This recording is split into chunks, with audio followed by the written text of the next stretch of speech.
আপনারা জানেন যে সুন্দরী জুলাইখা ইউসুফ আলাইহিসসালামকে পাপের প্রস্তাব দিয়েছিল, নিষিদ্ধ প্রেমের প্রস্তাব দিয়েছিল। 7টা দরজা বন্ধ করে ওয়াগাল্লাকাতিল আবওয়াবা ওয়া ক্বালাত হাইতা লাক, 7 দরজা লক করে বলেছিল এসো।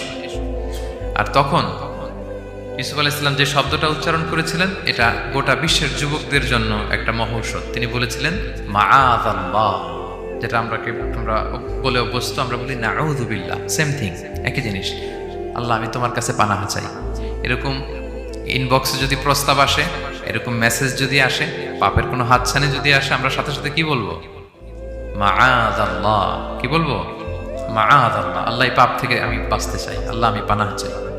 এবং পরে ইউসুফ আলাইহিস সালামকে সে বলেছিল, তুমি যদি মেনে না নাও তোমাকে জেলে বন্দী করা হবে, জেলেই পাঠানো হবে। তিনি বলেছিলেন ক্বালা রাব্বিস সিজনু আহাব্বু ইলাইয়া মিম্মা ইয়াদউনানি ইলাই, আল্লাহ, যে পাপের দিকে তারা আমায় ডাকে তার চেয়ে জেলখানা আমার জন্য ভালো। তিনি কারাবরণ করেছিলেন, চরিত্র হেফাজতের জন্য কারাবরণ করেছিলেন।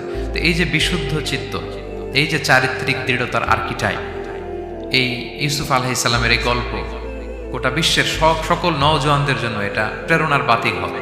এটা আমাদের জন্য lesson, he is our icon.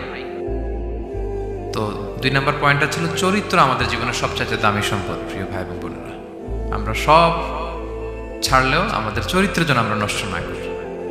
এই পয়েন্টটা ক্লিয়ার সবার কাছে?